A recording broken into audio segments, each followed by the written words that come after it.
Welcome back to Calculated Risk. I am Tyler Shoemaker, joined as always by Kelley Ford.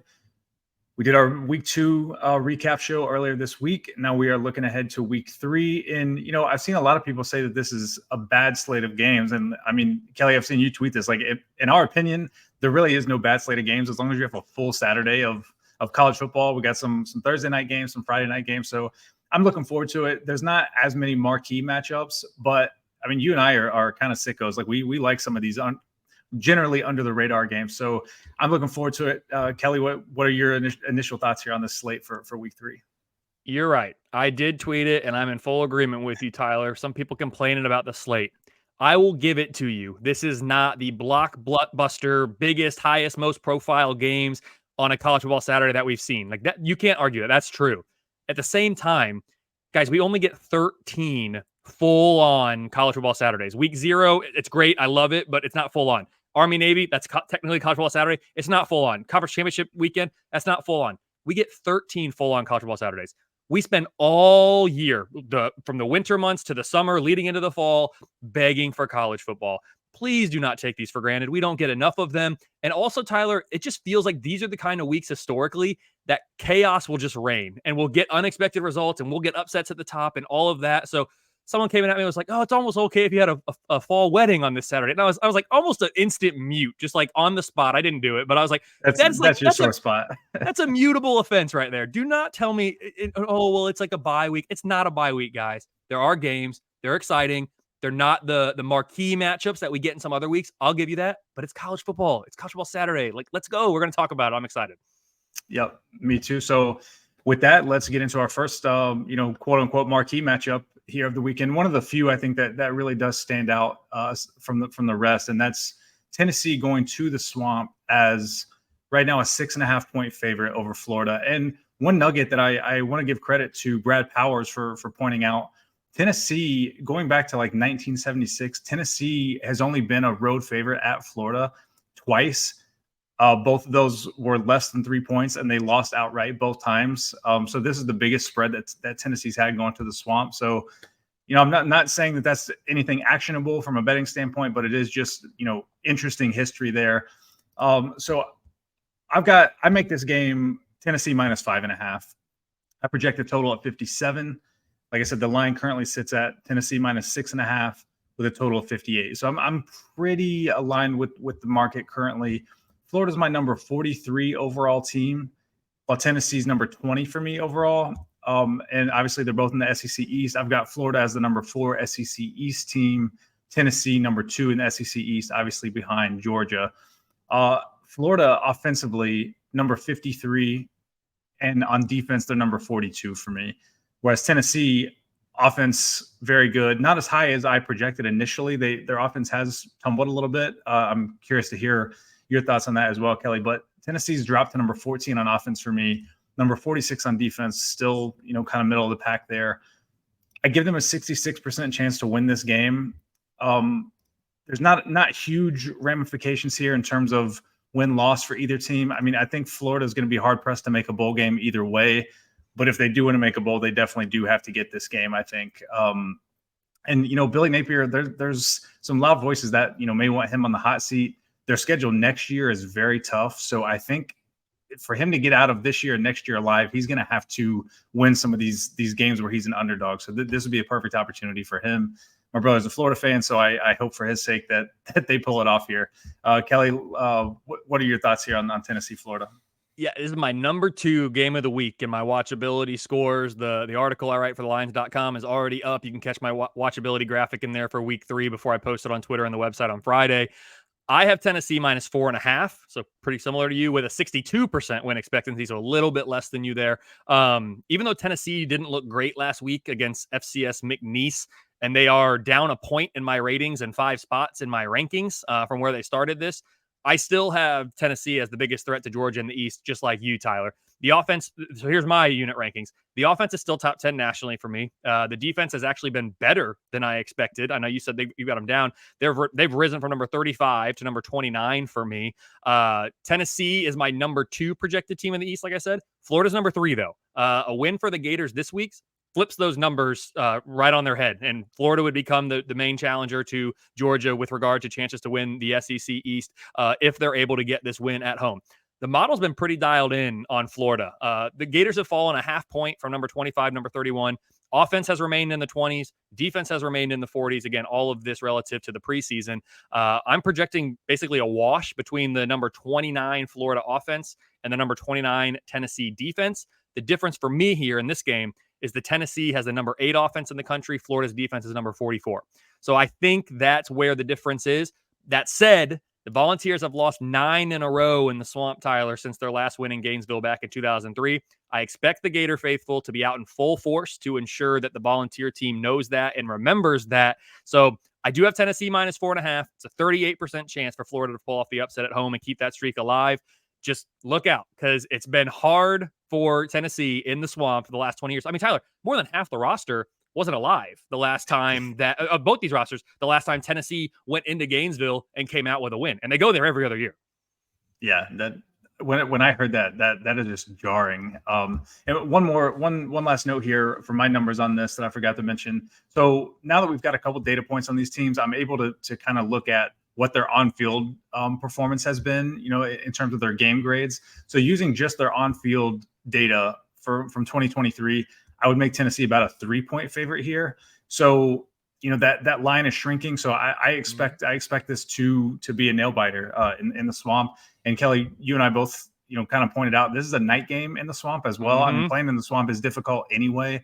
A night game adds a whole other element to it. So I'm kind of on alert here for Tennessee to maybe limp out of the Swamp. No doubt. All right, so let's get to our second game, which is the Backyard Brawl between West Virginia, who my background is of if you're watching on YouTube, and Pitt. Kelley, I'll let you kick us off first on this one. What do you got on the Backyard Brawl? I'm glad you let me, because the Backyard Brawl, man, I love this game, Tyler. I will never forget 2007 for a lot of reasons. That was the best college football season of my lifetime, and probably always will be. Never top that. But that 2007 season, final week of the year. Number 2, West Virginia, Pat White, Steve Slayton. This team was awesome. Fun to play with in the NCAA video games. They have a chance to book their place in the BCS National Championship game. All they have to do is beat 4-7 Pitt at home. That's it. You win that game, you're in the BCS National Championship game. They lose 13-9. The final dagger from the curse of the number 2 that year. So many number 2s lost of the year. Number 1, Missouri went down that week too. And you get Ohio State and LSU. LSU won lost the previous week and ended up in the national championship game. That year was crazy. The curse of the number 2. But this game, I will always remember the Backyard Brawl 2007 edition. Pitt fans love it. West Virginia fans can't stand it. I love this game. I'm projecting this one this year to be a close one. My numbers have Pitt minus 1.5, 54% win expectancy for the Panthers. Pitt came into the year with a 6.7 power rating and ranked number 37. The Panthers are now power rated with a 6.5 and ranked number 38. I mean, it's virtually unchanged on both fronts. They performed exactly as the model has expected. West Virginia is in a similar boat. The Mountaineers started the year with a 1.9 rating, number 55 national ranking. Their KFord rating has actually improved slightly to 2.6, but their corresponding ranking has fallen a couple spots to number 58. Important. I've talked about this almost every week, and I probably will continue to. The rating is more important than the ranking. So Mountaineer fans, if you're looking, okay, our rating's up, our ranking's down, you should be more pleased than anything with that. So the 1-1 start to the season, you've moved up in the ratings. The ranking will take care of itself. Keep improving that rating. That's the most important thing. West Virginia has the best unit on the field here by my numbers, number 41 offense. Matches up with the Pitt defense that I have number 46. The difference for me in this one, I talked about what it was in Tennessee and Florida. Difference for me here, West Virginia defense, they're the worst unit on the field, and it's kind of by a large margin. Number 83 for me. This Pitt offense is right around where those other ones are, number 43. So, yes, it's in Morgantown. Yes, it's a huge rivalry game. My model is giving the slight edge to the Panthers here. Listen, West Virginia can absolutely win this game. If they don't win this game, now you're looking at Texas Tech coming up at TCU before the bye. Coaching hot seats, we talk about it. It's going on in Morgantown. I feel like West Virginia needs this game more than Pitt needs this game. We will see. It should be really close. It should be exciting. Pitt minus 1.5. That's what my numbers make it. 46% chance for West Virginia to get the win at home, get a small taste of revenge for 2007. It's not going to make up for it by any means, but hey, anytime you beat your rival, it's a big deal. Well, I have a vested interest in this game. Well, I have 2 vested interests in this game, actually. So The line currently sits, last time I checked, at circa West Virginia -1.5. Total sits at 47.5. You project this Pitt minus. It's cross zero. Yeah, then. yeah. It's cross zero. It's actually kind of bounced back and forth. And depending on where you look right now, you can get a pick 'em. You can get pretty much +1 on either side. And our numbers reflect that. As you were talking, like, you project Pitt as a small favorite. I project WVU -0.5. So basically like a pick 'em. Directionally, my numbers are very similar to yours, where the West Virginia offense, best unit on the field, number 40 for me. West Virginia defense, number 98 for me. So the worst on the field, even worse than your numbers have them. Pitt's offense, number 58. Pitt's defense, number 59. So they're balanced. That I don't think that's great. You don't want to be in the 50s, but they are balanced. West Virginia's number 71 overall for me. Pitt number 60. Again, win probability right at 50%. This is a true toss up in terms of my numbers. Both of these teams really could use a win, because I only project them at 4.6 for West Virginia and 4.9 wins for Pitt. Coming into this game, I've got a season win total ticket under on West Virginia, under 4.5 wins. So, a Pitt win here would not upset me at all from that standpoint. Again, using the on-field data only, and again, super small sample size. That's why I'm not like incorporating it into my bets or anything like that. But I think it is just kind of worth noting how these teams have started to trend early on in the season. My on-field numbers only would make West Virginia an 11-point favorite here, which I think is interesting. But again, my bets here, I've got the West Virginia team's win total under. I also bet the over for this game at 47, because I projected at 58. So that's where my numbers are on the game. Kelley, any closing thoughts here before we move on to our next game? It's a rivalry game. I'm up for it. I don't even care who it is, but it's going to be a good one. Yep, can't wait. So our last kind of marquee game here kind of lost some luster this week with the Mel Tucker issues that are going on at Michigan State, but Michigan State's going to host Washington. Washington currently a 16-point favorite with an over-under set at 55. I will get us started here on this one. Michigan State is my number 51 team overall. Washington's number 12 and climbing pretty quickly. They've played well so far this year. The Michigan State offense is number 62 and is going to be the worst unit on the field by far here. Their defense, number 49, so much better than their offense, but still not great. Washington has my number 4 offense in the country. Michael Penix and those receivers have been awesome. Their defense is okay. I think improving. It's number 38 in the country, which I think is up from where I had them in the preseason. I give Washington an 83% chance to win this game. Not much impact here in terms of, bowl eligibility. Michigan State, especially with the Tucker stuff this week, I don't know that even if they would somehow pull off this huge upset as a 16-point dog, they're going to get murdered in the Big Ten. And then depending on what happens with Coach Tucker, that's just kind of a dumpster fire moving forward, I think. Washington, if they have playoff aspirations, like this is a game they have to win. You can't lose as a 16-point favorite and expect to make the playoff. So huge game from that standpoint. And again, last nugget here, using the on-field data from 2023 only, Washington has come out of the gates extremely hot. I said in the preseason I was, low on them and maybe too low and would be happy to be wrong. I think that's turning out to be the case. I would make Washington a 20-point favorite here using just the on-field data so far for 2023. Kelley, what you got for this one? Yeah, you hit on a lot of the salient points there, Tyler, and there is a lot going on at that Michigan State program. Geez, the Big Ten's been getting hit with some of that stuff, right? I mean, Northwestern over the summer and now Michigan State, and Harbaugh suspended in Michigan. Geez, I didn't even think about Harbaugh suspended. I mean, man, a lot of Big Ten coaches being either removed or placed on leave or whatever from their jobs. There's football games to be played. So as we focus on that for the purpose of the podcast here, after putting up 56 against Boise State in week 1 and 43 against Tulsa in week 2, I was really excited about that Boise State game. And man, Washington looked good as that game progressed. The model has seen enough. I have moved this Washington offense from number 7, which is where they were in the preseason, to now number 2. You said number 4 for you, Tyler. They're number 2 for me. They're behind only USC at this point. The defense has also performed better than expected. They've risen from number 50 in the preseason to now number 33. The Huskies do have to travel across the country now, though, for their first true road game of the year to face what should be their biggest test of the season at least on paper, and again, we're saying at least on paper, my numbers like Washington in this game by about 10.5. You said the spread's 16. You talked about what your spread would be if it was just in-season data. The public and Vegas are certainly accounting for some of these off the field things that are going on at Michigan State and within that program. My model is not seeing those things. So if I had to guess, I think Washington's going to win by more than the 10.5 points that they would if this game was played 2 weeks ago, for example, before all this off the field stuff came to light and came to the forefront. So this Michigan State program, they are mired in this situation that's going on with their head coach, the sexual harassment allegations.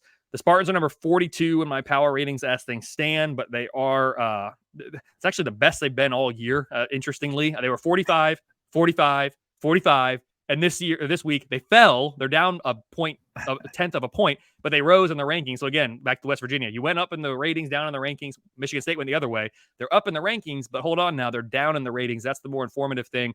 So even though they're at number 42, I don't expect them to play like the number 42 team this week. They have the number 24 defense for me, Tyler. So I think I'm a little bit higher on them there. And I have the number 58 offense is what I have them. It's truly anyone's guess, though, as to how this team reacts to these allegations and how they play without their head coach there. So, we talked about this with Northwestern, I think, early in the year. Teams can go one of two ways. You can rally around each other when you face adversity like this. That was through no fault of your own, meaning the players and the people that are going to be participating in this game. Mel Tucker did what he did and now, or allegedly did what he did, and he's dealing with those consequences. The players are either going to rally around this and be stronger for it and play out of their minds and be great, or you let adversity like this kind of divide the locker room and people aren't motivated and you crumble and the season gets off the tracks. I have a feeling I know which way this one might go, but until we see a game, we can't say for certain. So I'm still giving Michigan State, a puncher's chance. They are at home. Washington has to travel, but it's going to be a tough test. Michael Penix back in a Big Ten stadium, of course, spent the beginning of his career at IU in the Big Ten East as well. So I like I like Washington by 10.5. It's a 22% chance by strictly the numbers for Michigan State to pull off the upset at home. Wouldn't be surprised, though, if it was closer to that Vegas spread or maybe even a little bit more. Yeah, last note from me here. I mean, when you think of the teams that Michigan State has played in under Mel Tucker, like Ohio State, for instance, that has an elite passing attack, they've really struggled. They've gotten thrown all over. So just something to keep your eye on here. I want no part of this game from a betting standpoint because there's too many off-field variables and motivation and things that you can't quantify, which makes me uncomfortable. So from a betting standpoint, I'm staying away. But, if you just absolutely have to have action on that game or something or just watching it as a fan, I think that's something to keep an eye on is how that Michigan State secondary kind of tries to deal with Michael Penix and those receivers. So wrapping up the show here, we're going to touch on 3 other games that kind of jumped out to us. The first of which, North Carolina and Minnesota. North Carolina is at home as a 7.5-point favorite with an over-under set at 50, which I haven't gone to look, but I would say that over-under of 50 is probably the lowest in a North Carolina game in the last few years, if I had to guess. Usually they're in the high 50s or low 60s. Quick check. They did a 48 total in the South Carolina game to open, and then last week at overtime, App State, it was 74, just as I add up the numbers real quick. So that tells you where they've been. Yeah, thanks. So I project UNC minus 3.5 here, so I'm much lower than the market. And North Carolina's a team, like even last week going into their game with App State, where I was like, oh man, my numbers are kind of low on them. Like maybe I'm too low. And then that game went to overtime. So I think I have them appropriately rated at this point. So, there's probably some value here on Minnesota, although hold your nose and bet that if that's the way you go, because Minnesota is miserable to watch play football. But I give North Carolina a 61% chance to win this game. Kelley, what are your quick hitting thoughts here? Yep, quick hitter here, North Carolina. My numbers like them -7. It's a 69% chance to get the win here against Minnesota at home. To me, it's strength versus strength. We've got the North Carolina offense as a top 20 unit. That Minnesota defense is a top 10 unit. So I'm excited about that side of the ball. The difference is maybe on the other side, Minnesota's offense, number 79 right now, up from number 81 a week ago. It's number 79 against the North Carolina defense that took a tumble this past week after winning against App State in overtime, but they are now number 59 for me. So again, North Carolina -7, Minnesota 31% chance to pull off the upset on the road. If they do, the defense will have to play up to the expectation that I have of them of top 10 level. and the offense is going to have to play better than we've seen them play so far. They put up 13 points against Nebraska, 25 against Eastern Michigan. I don't think even 25 points, which is their season high, is going to be enough to beat a North Carolina team that's put up 31 and 40 so far against, South Carolina and App State, who you could argue are comparable opponent. I mean, South Carolina for sure. Maybe App State's not as good as Minnesota, but South Carolina is a comparable. They put up 31 in that one, and that was in the season opener. So at a neutral site, this one's at home. Yep. Agree with that. Moving on, we've got Georgia, South Carolina at Georgia. Georgia's currently a 27-point favorite with an over-under of 53.5. I project this game, Georgia 23.5. So I'm a little bit lower on the dogs here. I project the total at 56, so I'm leaning more towards the over there. Georgia with a 95% win probability for me. Kelley, what you got on this one? We're in alignment here, man. I got Georgia minus 24, but that also, by my win probability model, comes out to a 95% chance to win. Georgia, hey, what do you say? Number 1 team in the country in the power ratings. Number 2 defense behind only Iowa. Number 11 offense. They started number 6. They dropped to number 10. Now they're number 11. I'm not raising alarm bells. They've got a lot of time to figure it out here with the schedule that they have, but it has been dropping a little bit on the offensive side. South Carolina, fans of South Carolina hate me. I'm on weekly radio down there, and they're never happy with what I have to say about their team. But the truth is, having power rated number 41, offense is pretty good, top 25 unit. The defense, I still have concerns about. They've been mid-60s all year. I don't know if the fans think they're better than that or what, but I mean, mid-60s is not good enough when you're playing Power 5 football, when you're playing in the SEC, and now you got to play the number 1 team in the country. And you got to go on the road to do it. Good heavens, 5% chance for South Carolina to pull off this upset for me. And this is really the game that, in our introduction here, where we're saying these type of weekends produce the most chaos. Like, this is the game that jumped out to me. Like, well, they did it. Yeah, they did it a few years ago. I'm certainly not calling for that as 27-point underdogs. I'm not calling for that. But like, if there was going to be chaos, Georgia hasn't been quite Georgia so far this year. Shane Beamer's kind of really good in that underdog role. Like, if there was a recipe for it, it would be this, but obviously not probable. As we pointed out here, about a 5% chance of that. Was it 29? I was going to say, was it 2019? It was 2019. Hot Rod misses a field goal, I think, late. I remember that because he came to the Colts after that for a little bit. But yes, 2019, and I believe that game was at Georgia as well. They won it 20-17. South Carolina did. So no one saw it that year either. But I'm with you. Not calling it, but this is one of those chaos reigns type games. Absolutely. Yep, for sure. And this next game, Penn State, Illinois. Illinois beat Penn State, in probably the ugliest college football game ever played. Was that last year, 2 years ago? Penn State's currently a 15-point favorite, over under at 48.5. I project Penn State minus 13.5, which is about where the line opened. I project the total at 50. So, pretty much in line with the market here. 83% win probability for Penn State here. But again, like, Brett Bielema as an underdog, known to muck things up a little bit, specifically against James Franklin and Penn State. Like, if there's a recipe for chaos, it's probably here. So what do you think about this? I'll get into it in a second. I got to come back to this. It was 2021. And remember, we still have some COVID stuff kind of in that. It's not the 2020 COVID season, but there was still some weird things going on and all that. End of the game, and this is 2-5 or 1-5 or 2-5. I don't know how to read this here, but 1-5 maybe Illinois versus 5-0 or 5-1 Penn State. 10-10 at the end of regulation. First overtime, they both kick field goals. Second time, they both kick field goals. Then they do not score. Now you're in the alternating. This was the first year of the alternating, I think, 2-point conversions. Yeah. Third overtime, fourth overtime, fifth overtime, sixth overtime, seventh overtime. Nothing. None of them made anything. Eighth overtime, they both get the 2-point conversion. Ninth overtime, Illinois wins it. It's a 20-18, 9-overtime thriller at Penn State. This one's at Illinois. My number's like Penn State by 16.5. It's an 88% chance to win for Penn State. Penn State's my number 7 team in the power ratings. Don't tell the Michigan fans, they've actually passed Michigan in my power ratings, which has been a cause of concern for me for my safety. Very close for me. Yeah, cause of concern on safety for me with Twitter. But anyway, they're number 7 for me now, which is the best they've been all year. Number 13 offense, number 4 defense. They've been a top 5 defense all year for me. Now they're up to number 4. This Illinois team, I thought they were going to have a top 10 defense. They have not. They're all the way down to number 45 on that side of the ball. The offense is still in the 70s, just not good enough. Again, talk about South Carolina. Hey, not good enough when you play in the SEC. Illinois, this is not good enough when you play in the Big Ten, even if it is the Big Ten West, which has been the weaker of the two divisions historically. Power rated number 52 overall, 12% chance for Illinois to pull off the upset. They are at home, and we have seen it before. But again, not calling for this one. I guess if I had to put it down, though, I'd say this one's more likely than the South Carolina-Georgia one, just based on the numbers and probably my feel as well, with Illinois being at home and South Carolina having to go on the road. Yep. I agree with that. I'm pretty sure that 2021 game, I forget what the over-under was.